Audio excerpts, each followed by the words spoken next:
Hi, everyone. I'm Chris Wright. I'm your new Vice President of Member Solutions at Common App. Today, we're going to learn from David Weeks and Gavin Newton-Tanzer, co-founders of Sunrise International, a global organization that bridges many different relationships for Chinese students to connect to institutions in the US and beyond. Like many of you, we at Common Application have been following the news around the spread of the coronavirus and want to reaffirm our support for our members, applicants, and school counselors impacted. As a service to our members, we thought it's important to have this conversation to discuss the current state of the coronavirus and the impact the virus has had and will have on admissions and recruitment practices. We're very fortunate to have David and Gavin with us to lead the conversation. David and Gavin, please take it away. All right, thanks so much, Chris, Daniel, and the entire team at Common App for providing the platform and for facilitating what I think is a particularly topical and conversation and certainly a very fluid situation for everyone, including those in higher education. So just to get us started off, I'm going to be, today's presentation will focus a bit more on the connections that the coronavirus has on international students. In the context of coronavirus first emerging in China, this really was in the, this conversation about coronavirus was really through the lens of the international student experience, both for international students on campus, as well as what this means for the 2020 intake. However, things have broadened significantly. This now affects students who are domestic students in many of your campuses, and indeed affects really everything on campus at this point. But we're going to try to limit our conversation for the purposes of fitting this into 1 hour, and also sort of capitalizing on Gavin and my background in China specifically by limiting the conversation to international students. In February of like last month, we were actually at the Chinese embassy with a group of about 125 universities. This is an annual presentation we usually help facilitate. The Minister Counselor for Education at the Chinese embassy usually gives a presentation to US universities about why studying abroad in China is a good thing and why international education is good. It's pretty laden with platitudes. This year was quite different. This was happening around February 20th, the Minister Counselor, Ms. Yang, spoke with us about how this is really a unique and perhaps a once-in-a-decade opportunity to reaffirm your partnerships with Chinese universities and really be there for them in a time of need. Conversely, because the coronavirus has kind of gone through China and essentially the event is almost run its course, new infections have gone down very significantly outside of the city of Wuhan. It also might be an opportunity for your Chinese university partners to support you, particularly in terms of unique or innovative delivery of classes or student exchanges, both long and short term. So we think that it's a particularly important time to be thinking about being good partners and being good hosts to your Chinese students and to Chinese universities that you have relationships with. Now, let's briefly give you an overview of the coronavirus. This seemed during our original presentation several weeks ago. I think that everyone might have had a more limited understanding of coronavirus with it plastered all over the news. Perhaps that's a little less true now. Coronavirus is a family of viruses. It's called the novel coronavirus. We've settled on this new name, COVID-19. This first outbreak was originally identified in Wuhan, which is a city in Hubei province, in December of 2019. But coronaviruses are a family of viruses that also include MERS, SARS, and things we've seen before. It can cause mild symptoms, including runny nose, sore throat, cough, and fever. Most people experience mild symptoms, if any. However, more at-risk populations, including the elderly and those with pre-existing medical conditions, can experience more severe symptoms, including pneumonia. And for some, it can be fatal. It spreads generally from infected people through coughs and sneezes. It is a respiratory illness, so it can spread through short distances through the air, but really it's small droplets of saliva, mucus, and other fluids. The fatality rate is not yet certain because there are just so many undiagnosed cases because there's a global shortage of test kits, both in the United States and internationally. However, the scientific consensus is that this fatality rate of this particular illness is less than 3%. Which puts it at a much lower lethality rate than things like SARS, Spanish influenza, smallpox, Ebola, MERS, and bird flu. There's still a range because we don't know, how many people have been infected, so we can't get a proper, scientifically valid figure on its lethality rate. Most scientists hypothesize that the rate is between 0.5% and 3%. So these were the statistics as of March 12th. So there's 127,000 confirmed cases. There's been about 5,000 deaths, and there's been about 70,000 people who've recovered. Overwhelming majority of people globally are in China. However, the number of new cases in China has really begun to slow down very significantly, while cases in other countries, most notably Italy, Iran, and South Korea, have grown quite explosively in the last couple of days. In terms of its cure, the genetic sequencing of this illness has been completed, so we know what the genome of this virus is. That's generally step one in developing a cure. Test kits have already been completed, and then the amount of time needed to test someone has gone down to as low as half an hour, which is a significant improvement. Experimental vaccines have actually already been developed by the Chinese army. But the problem is that, or at least some speculate as much, there's not much transparency in regards to that particular division of the Chinese government.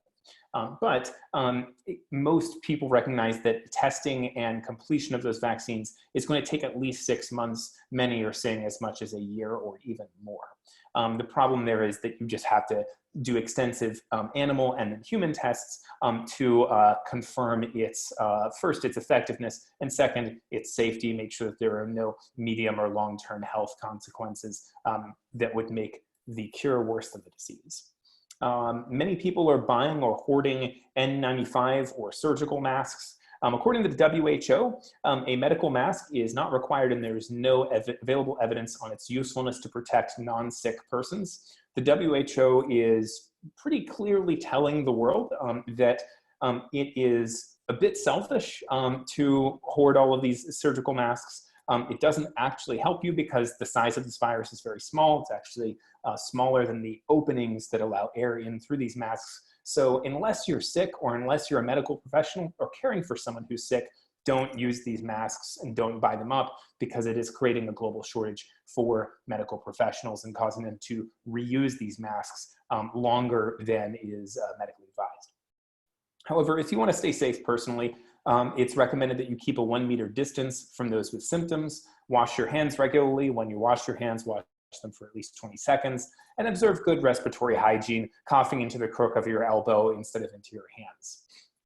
Now, one reason that people are particularly concerned about coronavirus right now is that the latency period is at least 2 weeks, and in some cases as long as 37 days. So that means that someone who's infected can be asymptomatic, so they don't feel sick, they don't look sick, they would have no reason to seek medical attention or quarantine themselves, but they can actually be spreading the virus for a period of 14 days before they begin to experience symptoms.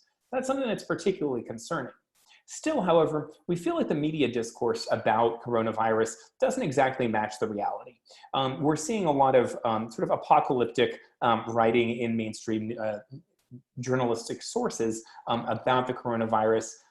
At the end of the day, yes, it is dangerous, but it's important to also recognize that this is an illness and a virus that is significantly less lethal than many other viruses that we've faced in the past. And at present, it's still less, it still has killed a good deal fewer people than the common seasonal flu, although its lethality rate is 10 times higher. So it is a cause for concern. However, we think that recent reports about people buying up all of the toilet paper in grocery stores, things like that, that doesn't necessarily match the medical reality of a disease that in the worst case has a lethality rate of 3%.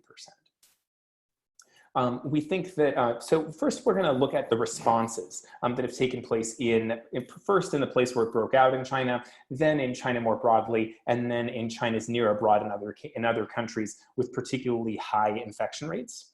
And then we'll explore some implications for that in terms of international recruitment and more broadly in admissions offices. So Wuhan is the city where this originated in Hubei province. Pretty shortly after it was publicly announced that this virus had broken out, there were 4 cities that were completely sealed. So these cities no one was allowed in and no one was allowed out unless you were transporting food or medical equipment, basically. You had basically about 60 million people in this province and about 11 million people in these cities that were under complete lockdown for almost a month. And only very recently in the last couple of days has that lockdown been lifted and businesses begun to reopen. China's response in a lot of ways was without historical precedent. China built a hospital in a week, and it built a second hospital in less than 10 days following. And these were quite large hospitals with more than 1,500 beds.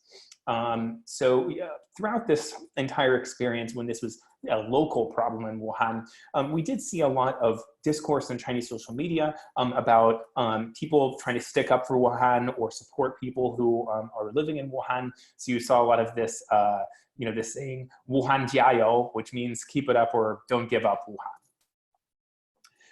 So we're seeing on Chinese social media, in particular, the largest platform, which is WeChat, people posting on their timelines, their news feeds, talking about, we saw a couple of different sentiments. When it first broke out, there was a great sort of coming together, people wanting to be mutually supportive, people offering to send each other masks for free, parents writing about the experience of having their children at home for an extra long period of time. This did break out during the Chinese New Year holiday, which is really sad in a lot of ways because it's the highest holiday in China. Imagine if there was a pandemic that broke out during the Christmas or during that late December holiday here in the States. It would have really put a damper on what's supposed to be a happy time that brings people together, and instead you're being told you can't be more than a meter, or you have to stay a meter apart from everyone. This also had an interesting social effect in that people were in their grandparents' house or in their parents' house for 3, 4, even 6 weeks. Some people started to feel particularly like a bit of cabin fever and a bit of sort of sense of over proximity to family members after a certain amount of time. Imagine being with your grandparents for 6 weeks. That would be a memorable experience, to say the least. As time went on, people have become to feel a bit more less restless. And there's, I think, also been a greater sense of sort of circumspection about the government's initial response to the coronavirus, which did involve suppressing news of this as a potentially lethal pandemic until it had already begun to spread beyond Wuhan city limits. Now, in terms of national policy in China, we've seen a couple of things that affect overseas admissions offices. The first is that large-scale gatherings have been limited and have had trouble being able to get permits. Generally, they're basically all the major conferences, college fairs, and large-scale gatherings have been canceled. Now, in about 6 weeks, we expect that the Canton Fair will be able to happen as originally scheduled. And that's going to be an important weather vane for whether or not your summer conferences in China and your fall conferences in China are going to be able to happen without disruption. So I would recommend that everyone pay close attention to news regarding the Canton Fair, the big import-export fair in China, because I think that's going to portend what the future of large-scale gatherings in the next 6 months will look like in China. Beyond that, we're also seeing an interesting system of internal checkpointing in China between cities and inside cities. So you're starting to see districts having different different policies in regards to containment and quarantine, and there's screening now when you travel between cities and inside of cities. Companies were closed for about 4 weeks by government orders. We're starting to see that slowly lifted, and now the government's very actively trying to restart the economy and get companies open again. But there's a number of barriers that have stood in the way of that. Unfortunately, one of the areas of the private sector that's been the most heavily affected by this is offline education. So a lot of the government limitations on the ability for training organizations, people who do standardized test prep, but then also those who do recruitment work, thinking about commission-based recruitment agents, which many international admissions offices rely on as an important tool in their recruitment toolkit.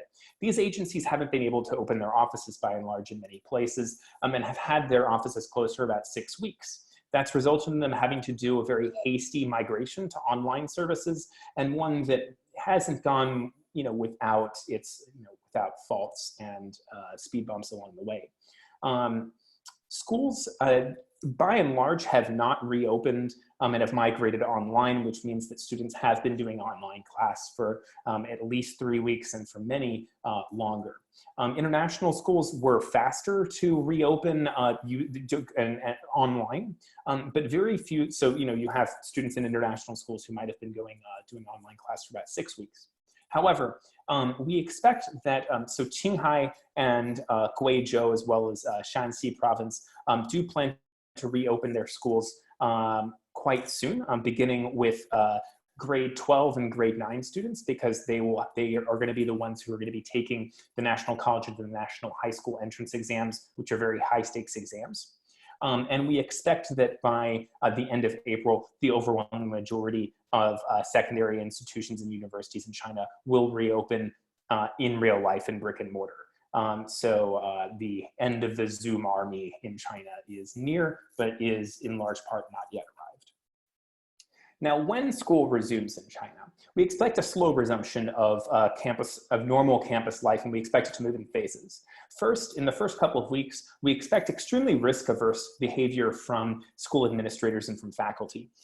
So we expect that first, these schools and universities are going to be doing the bare minimum to deliver classes. So people will be allowed to live in dorms and classes will take place. However, we expect that large-scale events and large-scale activities are going to in large part be curtailed. We also expect that outside visitors may not be permitted on campus for an extended period of time past the opening of school. So you can expect that things like outside visitors from recruiters or international admissions folks, that may not be able to happen a couple of weeks or maybe even a couple of months after school reopens.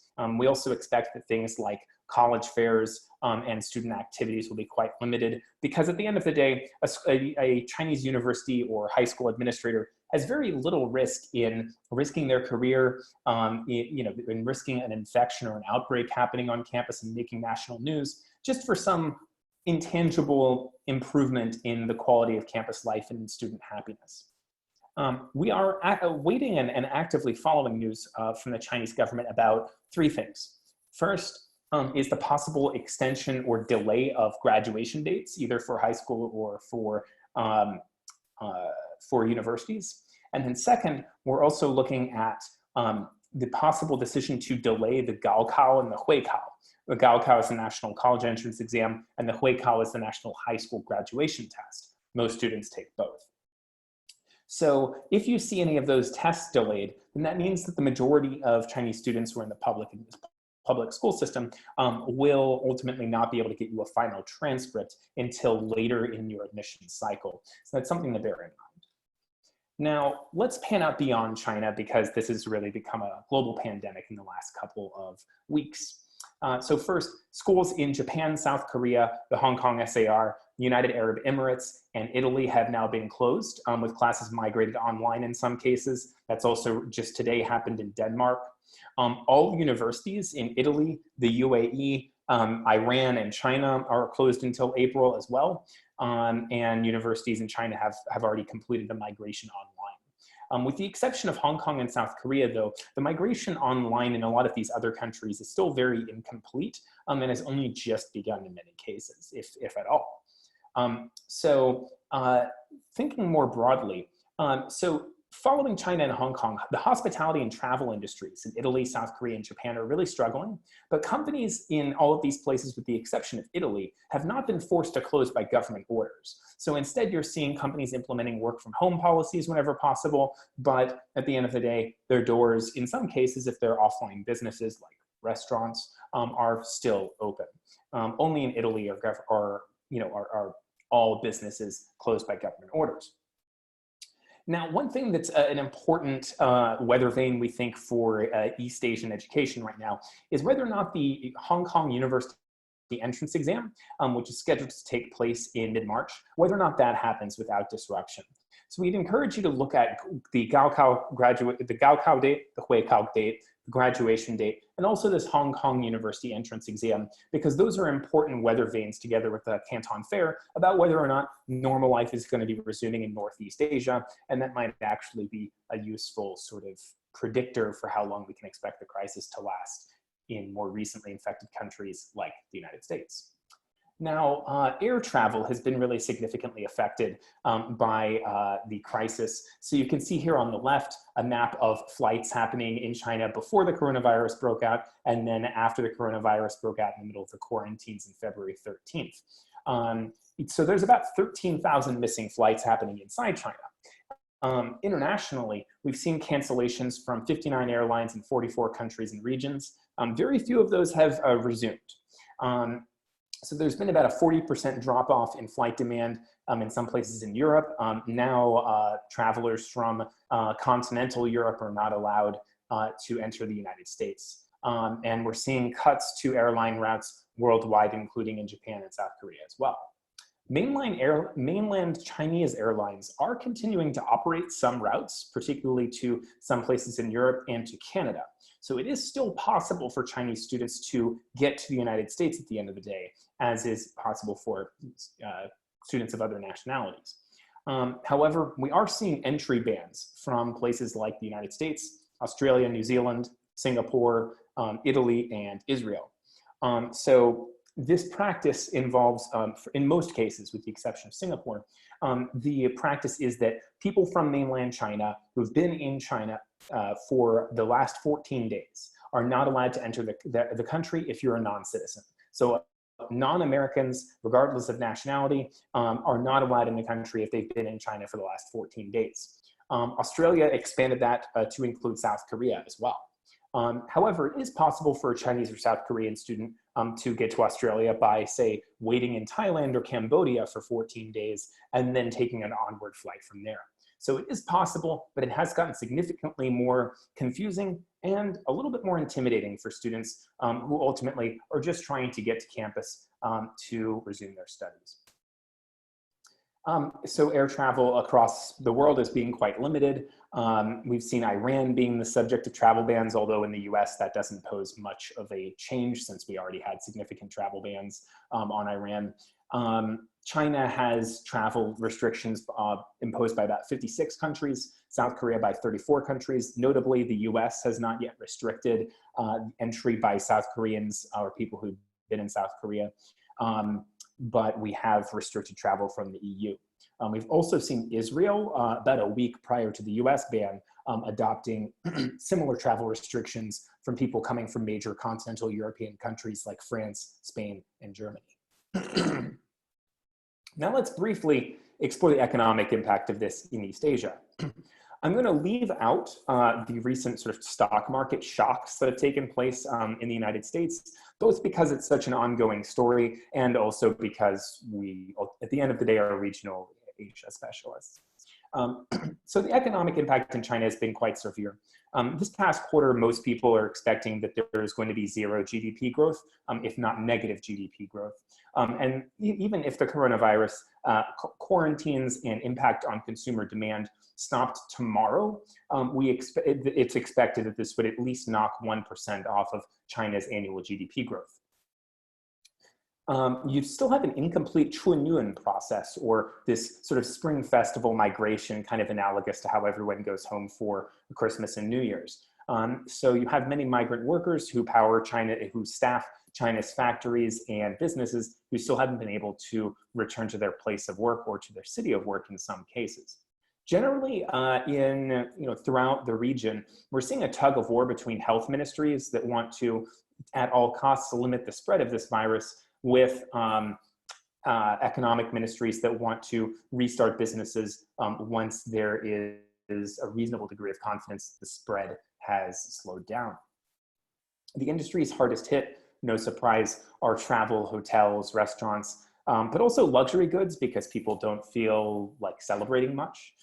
Event production, offline education has been a really big hostage of this because people are generally cautious with their children, and obviously school-like environments do tend to be good incubators of illness of all kinds. Also, offline entertainment and offline retail have been affected. It's been particularly damaging for the Italian economy because 13% of Italy's GDP is tourism.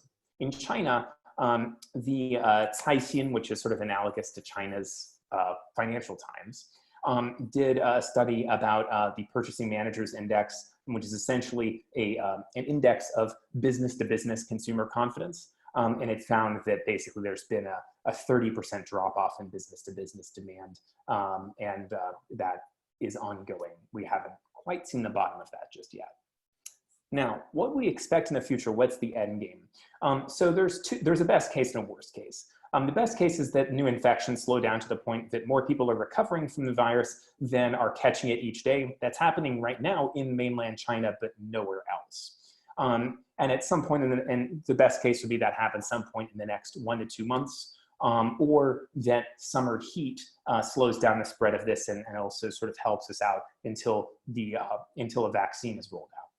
The worst case is that this becomes, and seems increasingly the case, that this becomes a global pandemic with travel and mobility restrictions in place until the summer or until a vaccine is developed. One interesting sort of corollary to this, though, is that if everyone is sick, then what's the point of maintaining an entry ban? And in fact, the Australian Surgeon General said just as much in a speech in February when he claimed that if it was true that pretty much every country in the world had this virus and that it already had spread significantly in Australia, then there would be no point in inflicting the economic damages of having entry bans to Australia. So there is sort of, you know, this perverse logic of if it's good enough, then we'll see these restrictions lifted and normal life resume, enabling international student mobility. In the worst case, where everyone is sick, you may as well open the floodgates because everyone's already sick. However, it's generally bad politics to lift entry bans once they're in place, particularly for conservative administrations. And it's a safe statement to say that the Trump and Morrison administrations in the US and Australia are on the conservative side. Now let's talk about what the implications are for international recruiters. So first and most obviously on campus, you know, so clearly this is spread and sort of, you know, the scope of this has broadened beyond just international students. But for international students, they probably have the most special needs here. In particular, we think it's important to have a coordinated response, even if your campus has gone virtual, between ISSS, admissions, the communications team, and the teaching faculty at your university, particularly in as far as it concerns students from Hubei, in Hubei province, China more generally, South Korea, Italy, and Iran, because these countries are particularly affected. These students may have, may be experiencing extraordinary emotional stress, and it may be important to also communicate with them about what advice regarding spring break travel, particularly if you're asking people to leave campus. It may not be in their best interest to leave the country. It's also worth mapping out a decision tree about what this means for what you would recommend for students for their summer break travel, because if you tell them that it's okay to go home and then they're refused re-entry in the United States, or they have to take an expensive 2-week detour in some third country that has a lower infection rate, that may ultimately be really against their interests. So we think it's important to coordinate a response across all of these stakeholders on campus and provide students with the most up-to-date recommendations, bearing in mind some of the particular needs of international students. More broadly, though, this is a global pandemic. It is anxiety-inducing for many students. It may be the case that your psychological counseling centers are going to experience greater demand in the coming months, and students are going to need help in sort of mapping out what is a legitimate medical concern from what is paranoia. Also, we think that it's important, particularly from students in affected territories, to think about what this means for their ability to pay tuition on time. And it may be worth exploring some kind of temporary forbearance program where if they can demonstrate some kind of economic hardship because of coronavirus, they're able to pay tuition somewhat later so that it ultimately doesn't, a student doesn't have to choose between paying tuition or burdening their family unnecessarily in a financial sense. Next, we think that it's very important for when your classes resume after spring break for the campus medical center to have a humane, dignified, and professional process in place to deal with students with symptoms and to work on promoting and helping students to separate legitimate concerns from misinformation, and in particular racism. We've seen a particularly racial aspect of this where anyone who looks Asian and looks sick is mistreated on campus in several cases. There's some excellent infographics from the World Health Organization and UNICEF on this, and we'd encourage you to share those across campus. There's a number of implications, obviously, for education abroad. Study abroad programs in China, South Korea, Japan, Hong Kong, and for the most part, Italy are being canceled, some through the spring, some through the fall. So it's very much depends on institutional context. Each institution, for the most part, is making the call with their Office of Risk Management of the President's Office. Generally, these students who were planning to study abroad are being required to take online replacement classes either from their home campus or from a third location. The thinking being that it's too late to have them register for traditional, classes, for spring classes at your home institution. We would say, however, that it's important for registrars and people who are on the credential evaluation side to consider that academic standards for these online classes may not be as rigorous as they would be in their offline context, and they lack this key experiential component.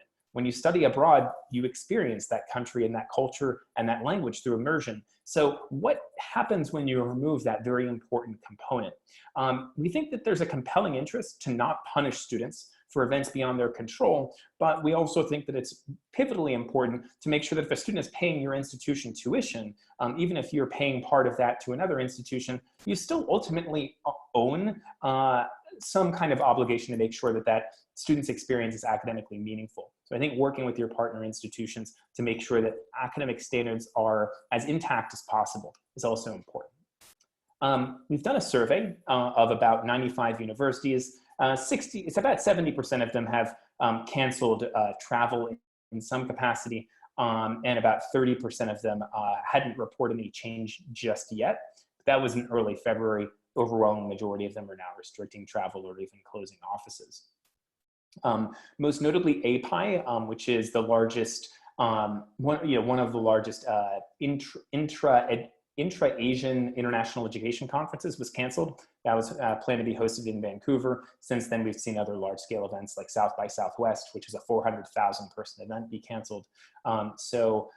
We would say that many large-scale education conferences are very much up in the air at the moment, and particularly in the spring, it doesn't seem particularly optimistic. So that may have implications if you are planning to booth or do expo at those particular conferences, and it's important to be aware of their cancellation, refund, and change policies. Now let's briefly unpack some of the implications of these travel bans on universities. For Australia, this travel ban was particularly harmful because Australian universities come back into session in early February, like several weeks or even just 1 week before this travel ban was implemented. So you had about 106,000 Chinese students who were unable to return to campus for their classes. Some were offered online alternatives. One university in Sydney actually paid for the students, gave them a stipend to go to a third country for 14 days to wait it out so they could re-enter Australia. So we think that if you have any partner universities in Australia, you may actually be able to ask for their advice, because essentially they went through the crisis that many of you may be experiencing in a couple of months. Study abroad programs in China, South Korea, and Italy for the fall are less likely to be canceled, but obviously it's going to be incredibly difficult to convince a student and a family to commit to studying abroad in that country in the current media environment. In China, visa services for Chinese students were suspended temporarily. Now the wait time is about 2 months. You can generally get an appointment 2 months out from now. In Beijing, however, that wait time is not until November. So you can't get an interview appointment until November at the Beijing consulate. But students can apply from different consulates, and we would honestly recommend that they just use a processing agent who oftentimes is able to get an earlier appointment. Standardized testing has been significantly affected by coronavirus. GMAT, GRE, TOEFL, IELTS, the civil service exam, SAT, ACT, all of them have basically been canceled for the months of February and March for Chinese students and increasingly globally in a number of other Asian countries and European countries. So we think that it's an important consideration as you evaluate students' standardized test scores next year. One other thing to bear in mind is the implication of having students in China and South Korea taking only online classes for as long as 6 weeks, and knowing sort of how to make sense of those transcripts, getting as much information from schools as possible, and making sure that your credential evaluators are taking into account the impact of this massive disruption on students' coursework and on their grades. We would also say that the process of getting official transcripts and letters of recommendation is going to take longer in countries where schools are closed, because oftentimes they have to stamp some kind of stamp or do something physically in order to make that an official transcript. So a student for a time may only be able to provide you with an unofficial transcript. So we have a couple of recommendations in terms of your offline presence. The first is show that your school cares by launching or supporting some kind of donation campaign. Oftentimes student organizations on campus have been running those already, like the CSSA, the Chinese Student and Scholar Association on your campus. We would advocate for making sure that you know what the charity is and have done some level of vetting. And won't advocate for any particular organization, but just be careful, but show that your school cares by launching a donation campaign if you haven't already. Next, we would advocate for extending or considering to extend your application deadlines and waive application fees for students in affected territories. If not from China, then certainly at least from Hubei province. Next, talk with your agent partners and inter-university partners and ask them how you can work together and how you can support each other through this sort of turbulent time, particularly with classes being migrated online. There may be a way to share resources. Fourth, we think that it's a pivotally important time to review your test optional or test flexible policies. This may be an opportunity to have a more holistic conversation across campus about going test optional or test flexible, but at the very least, it's an opportunity, it's necessary to have some kind of temporary measure in place for students who don't have access to testing or have curtailed access to testing. Fifth, we think it's important to review your virtual campus tour, because for some of you, you're not allowing visitors on campus, and for others, it's just hard for students or impossible for students to visit campus as prospective students. So it's important that your virtual campus tour is kept up with the new decade. Many university virtual tours are just still images or very much feel like they were of the last decade. So make sure that it's accessible in China, it's user-friendly, it's mobile optimized, and people don't need a $3,000 VR headset to use it, but instead can use it with their phones. Also, make sure that your credential evaluators are aware of and have accounted for barriers to getting official transcripts, bearing in mind the challenges with mailing things, delayed school openings, and the inability to get that all-important stamp on a transcript, which can matter a lot in China. Review financial aid policies and how this might affect students from affected territories. It may make sense to offer, perhaps for public institutions, in-state tuition for students who can demonstrate some kind of financial hardship. But that's going to be weird because students aren't going to have, this isn't going to show up on their 2019 tax returns or their family's 2018 tax returns. This is happening right now in real time. So you're going to need to give them some kind of real-time way of demonstrating that they're suffering right now because this has all happened so quickly and has evolved so rapidly. Finally, we think it's worthwhile to share a guide on how to enter your country for students from these affected territories, how they can do it in order to dispel the myth or rumor that they cannot. Finally, we would advocate for, rather than having a blanket ban on study abroad or a blanket cessation of in-person classes or restrictions on visitors for an entire semester or an entire academic year, we'd advocate for having a recurring review, either monthly or bi-monthly, with, about what your policies are there, both for your travel, student travel, and people coming to visit. This is such a fluid situation that we think that it merits regular review and consideration. And with that said, I'm going to turn the floor over to my colleague Gavin, who is going to talk about how you can modify and sort of adjust your digital presence in order to best respond to this situation. Thanks, everyone. Excellent. Thank you for that incredible overview, David. Before we kind of begin, I think what is sort of important to emphasize is that this is actually the second round in some ways of when we evaluate this cycle of the virus. And what I mean by that is in the very beginning of February, as the scale of the virus just started to become a little bit more apparent, it was an incredible opportunity to learn about how the Chinese people and the Chinese government were able to actively respond to the crisis. And in this particular instance, how they managed the transition, some ways positive, some ways less so, from in-person engagement to digital resources. And I think there were a lot of lessons, for the better and for the worse, that can be learned from that. So I think that this next section, we'll be talking a little bit about sort of what worked, what didn't, and what lessons can be learned, albeit with the platforms that are used in China. So we won't be talking about Facebook or YouTube, but what was done on their corollary platforms, say WeChat or a Chinese version of TikTok, Douyin, and then what can be learned from that for institutions as they consider their own digital engagement. So already in the United States, at least, for a number of institutions, we have seen the global announcements, reflections on homepages, on Facebook and Twitter, with access to up-and-coming information. We are starting to see deans and presidents of universities getting in front of this, recording videos, sharing information as much as possible. Unfortunately, at the moment, it seems that many of these are reactionary in the sense that the campuses themselves are being sort of shut down, and as people are going back for spring break, reverting to an online education model. So that is definitely unfortunate. We'll talk a little bit about what that means, or at least what that looked like in the context of China.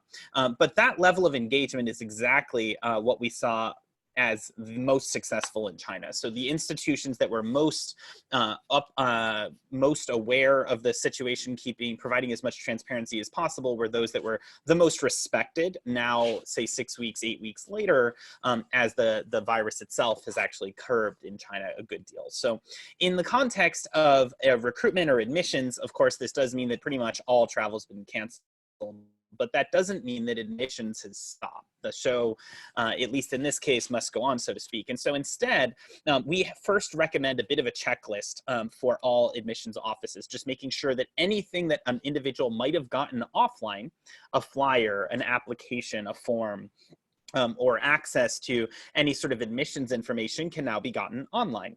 So offline admissions, info sessions, on-campus tours, any sort of paper application or mailing of transcripts are all being evaluated in terms of their digital other possibilities. And so what we recommend, this is what we recommend first in the context of China, but now also in terms of your just global access in general, a little bit of a digital audit. In China's case, this is particularly important because of the Great Firewall. So of course, for those parents, students that are now either going back for spring break and won't be coming back to campus, or will be taking online classes, or of course, during the just engagement with that community in general, it is important to remember that, say, Facebook, Twitter, Google, and a variety of other resources are not accessible. Now, in the context of taking online classes, this actually becomes even more important. And the easiest thing to do is to actually do a web presence test. What that means in the easiest sense of it, in the context of admissions, generally means looking up what your university appears on Chinese search engines, making sure that you're testing the access of different types of platforms. So if you're using a different type of CRM, if you're using a different type of web streaming software, making sure that you're actually able to use those in China. If anyone does ever need help for testing any of those resources, feel free to reach out. We're happy to provide that sort of assistance. In the context of WeChat, now obviously WeChat only really applies to the Chinese community, but the level of support that we saw for institutions that were able to get ahead of this, to provide information immediately, whether that is a message of solidarity, whether that is engaging community, whether it is providing access to resources or providing up-to-date information, FAQs on how a university is responding to a given situation, we find that those are the institutions that receive the biggest swell of support.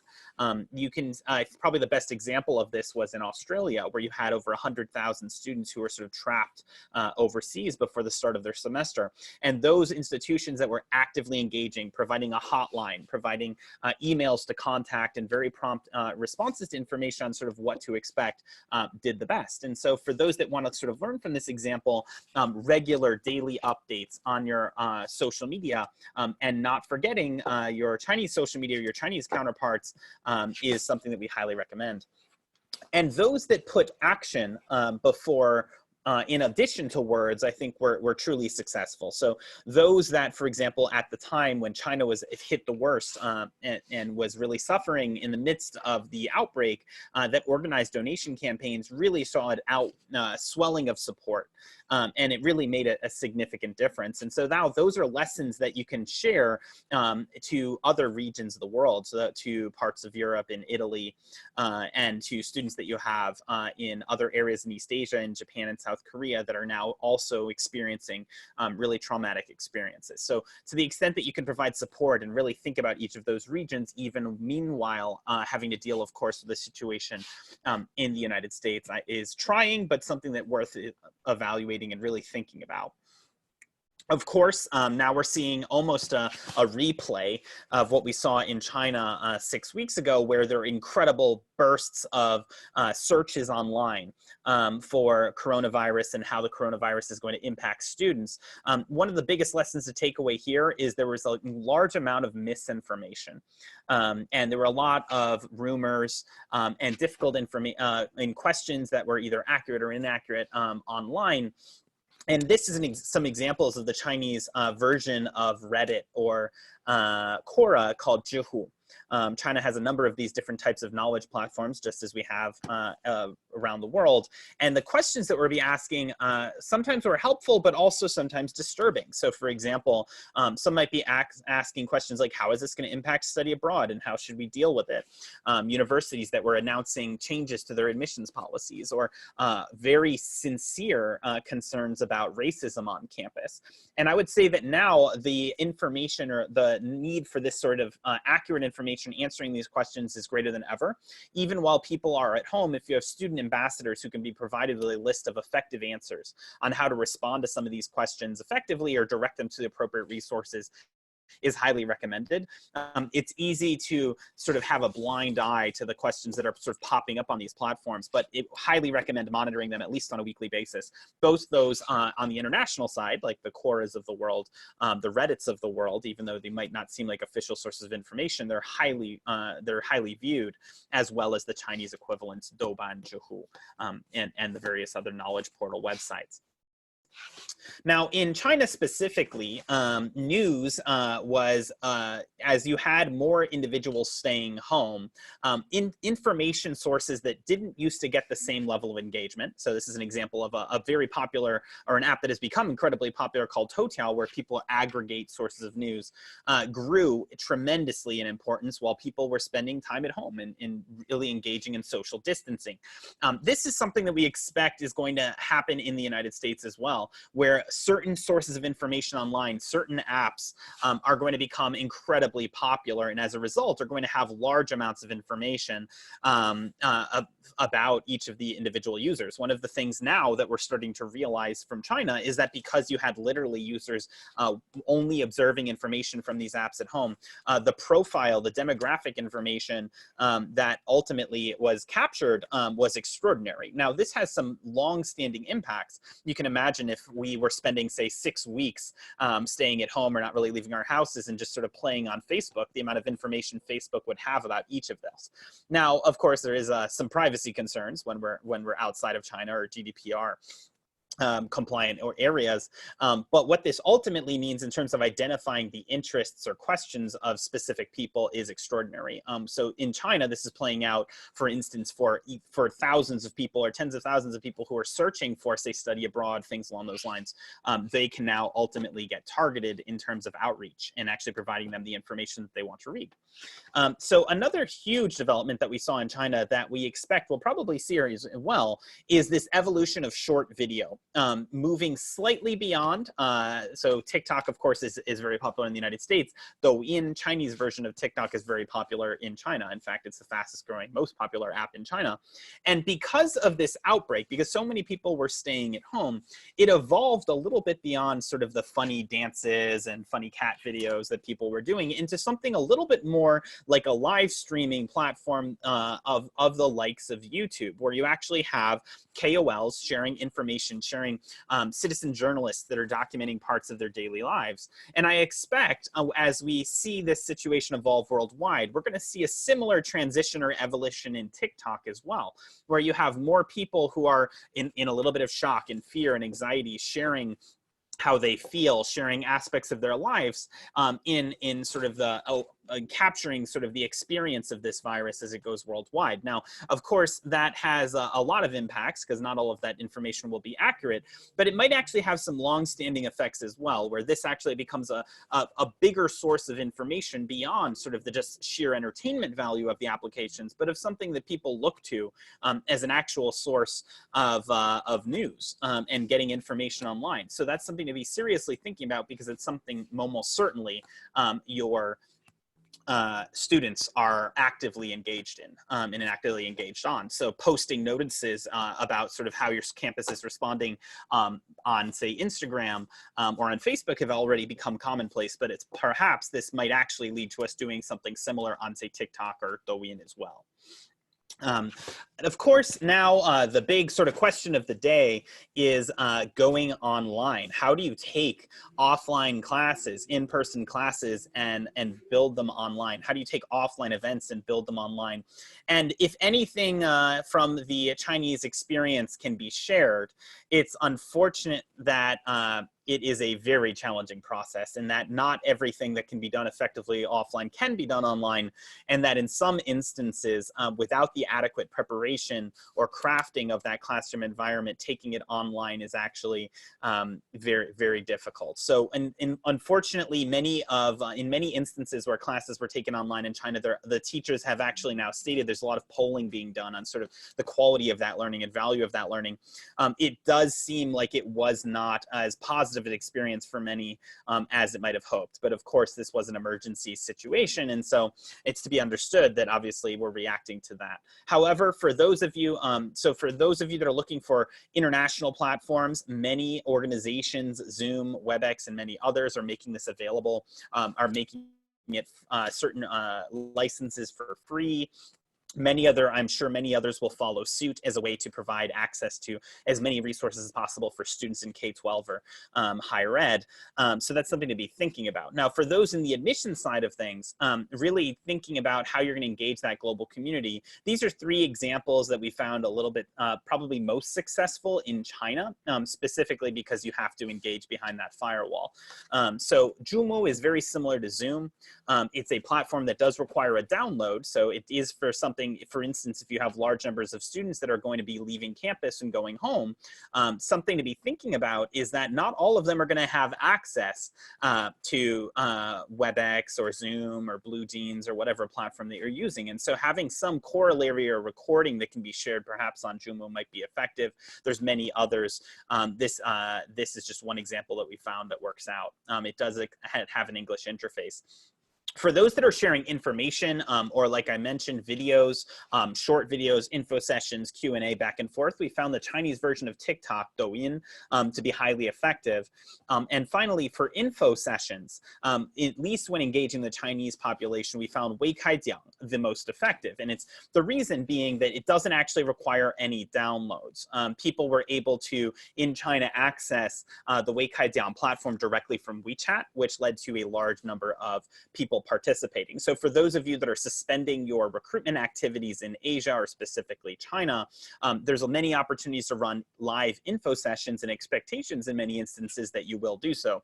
And perhaps even do live campus tours streamed from that as well. So you can see an example here. Unfortunately, it does not have an English interface, but what's great is that individual students can actually access this directly, no downloads directly from their WeChat account, which functionally every Chinese student has. And they've gone quite comfortable in doing so over the past basically month and a half, because pretty much all information in China is being distributed or was being distributed this way as well, and will continue to do so until schools resume over the next month or so. If anyone does need help, of course, now this is going to have to extend beyond just China, but for China specifically, as it was the most hard hit by this virus initially, instead of offline events, we've taken all of our offline activities and fairs and brought them online to share with the international schools, about 500 or so international schools in China and universities. So if you do need help in participating in live streaming, or you need sort of advice on how you could do this in China, or you had admitted student receptions that are now canceled and you need support, reach out to us. We'll be happy to provide what support we can. As David mentioned, testing was canceled all across China, now across most of Asia, and we do expect that to be something that continues likely in the United States and definitely Europe as well. And it's unclear when people will be able to resume taking those tests. And there's an extraordinary amount of anxiety to potential applicants that's arising due to this, because of course they're really concerned if I can't get an SAT score, ACT score, or I had really studied hard and last time I took it I was a junior and now I'm a senior. What is this going to mean for my ability to get accepted to that dream school, or even apply at all if the school that I'm applying to does require exams? So this is a highly sort of a great time to sort of revisit your test optional or test flexible policies, at least in the short term. If you are test optional or test flexible, this has been a huge source, because China is such an exam-driven culture with the Huikao, with the Gaokao. It's extreme source of anxiety for students who ultimately had March test dates, April test dates, etc. So if you are going test optional or have an updated policy, let us know. We have a form where we're sharing all of the updated admissions policies and as things change in China, specifically to that audience, so that they can get access to that information inside the firewall. Though, of course, the lesson to be learned here is this is no longer a question just for China, or it's now extended mostly to East Asia, to much of Europe as well, and now maybe even in the United States. So really digging in deep and thinking about these prospective applicants as much as your current students is something that's going to be important as well. Now, of course, visits to campus are mostly out of the question. Even for institutions that haven't banned them entirely, it's highly unlikely you're going to have that sort of college visit season as people are really evaluating what's the right school for them. And so as a result, we highly recommend this. It might be sort of a difficult time, but if you can allow or run online visits, it's never been an easier time to do so. A $400 camera like this, an Insta360 or a Gear camera that you can get with a couple of shots that you can take online or put online, can instantly provide at least some access to what that campus is like. You can even take some VR videos and upload them to YouTube now. So there's many sources of information that allow you to make that virtual campus tour freely available. This is not a scary or difficult process. This is something that can be done roughly within 24 to 48 hours with like a camera that you get off Amazon.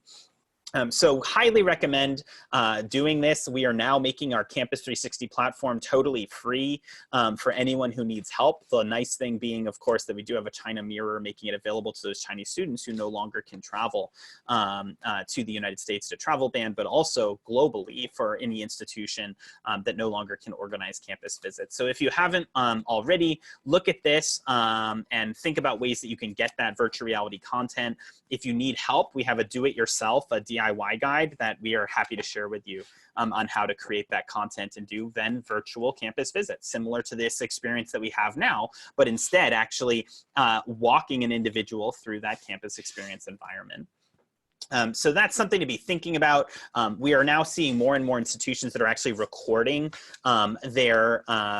their campuses or creating promotional videos through campus in VR. Super easy to do with one of these cameras. You just edit it exactly like a normal film, and you can create at least, of course, not a perfect replica of the real thing. Nothing will replace that, but it's something that now is becoming more important than ever. So with that, I don't want to hold up any more time. I know this has already been a lot of information to digest, but in brief summary, for those institutions that have changing admissions policies, at least in such that they impact the Chinese population, though of course probably for at the university at large, please use this form and share them with us so we can make them available, because they, the population in China, unlike the population around the world, likely does not have access to your website or social media, your traditional, say, Facebook, Twitter, social media. So please keep that in mind. If you need help about looking at how you're going to do webinars or online events, please reach out to us. We have a series of upcoming webcasts you're welcome to join. If you have any questions about how to do a do-it-yourself virtual reality content or need help along those lines, feel free to reach out as well. So hopefully with that, you are actively monitoring the situation. The news media, of course, has been releasing information along with the State Department and WHO. So we highly recommend keeping a very sort of open eye there, and let us know if we can ever provide additional support. We will be writing updates every 2 weeks or so. So if you need additional information, we'll be making those available through our newsletter and online. And thank you very much. Thanks again, David and Gavin. We did get a few questions. First question, what is your source on the information about visa appointments in China? So that's actually having our team that's based in Beijing, checking the appointment availability on the US consulate in Beijing's website, and then checking on the various other consular websites. So that's essentially a directly going to those websites. And then the information about the processing agent was actually through asking around from several processing agents who were claiming that they had basically booked several appointments in the visa process for visa appointments under the expectation that they would have a lot of pent-up demand. Second question, are you hearing from students about colleges limiting visitors to campus, either campus visits, open houses, those types of things? Yes, so I believe one of the first ones to do so was Amherst College, where campus visits weren't allowed, and then essentially if a student wanted to remain on campus, they had to petition to do so after spring break. But we've now seen that widened, most notably, I believe, at Harvard, but then you know, we're increasingly seeing that. Previously, essentially this was done completely voluntarily, where universities would say, if you're hosting an event on campus, or if you know, they would inform the campus visitor center that you know, if you have anyone who's been to an affected country within 14 days, they should leave campus or should not come. But since then, we've seen a broader widening of that. Of course, that's also in the context of the broader migration to online classes in general. So, you know, whereas a week ago it was, you know, a handful of universities taking that extraordinary step, now I would say that universities that are not doing online and that have people coming to campus regularly are probably in the minority. Okay. And then the last question we received, what are some best practices for some schools knowing that they're getting across the Great Firewall of China?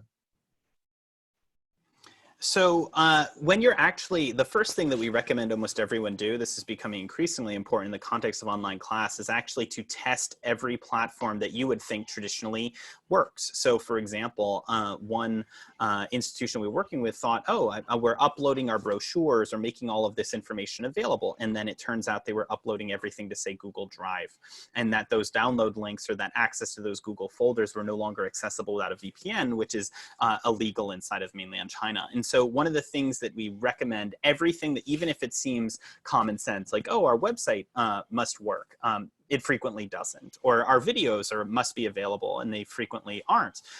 So we recommend test every aspect of that process first. If you have any questions about how to do that, we're happy to provide support. think about then what are the alternatives for those institutions to get access to information. Are you hosting a local landing page? Are you going to have an active personal WeChat account or campus-wide official account? Are you doing any sort of Zoom platform or webinar platform? And then if you're using those internationally, then what is going to be the corollary or resource that you can have inside of China? Again, pretty much for every global platform that we can think of, there is a Chinese coefficient that operates inside of the firewall. And that's done obviously very intentionally. So just make sure that for those students, for those parents, whether in the context of admission or actually taking classes, now that many are going to be going home, what that means. If you have specific questions about any particular digital platform, we actually release a white paper that came out in 2019. We'll have an updated version coming out soon, which describes each of the platforms and how to use them. You're welcome to download that, that document as well, which hopefully can provide a little bit more context. Thank you, guys. As mentioned, Common App is monitoring the news, and we've put together an internal working group. If your students have questions, Common App has set up a dedicated email support channel that's monitored 24 hours a day. You can reach us by emailing recovery@commonapp.net, and the question will be routed to the appropriate team member for a response, and we will respond to your questions as soon as possible. Again, thanks again to David and Gavin from Sunrise International for their great presentation. Have a great day.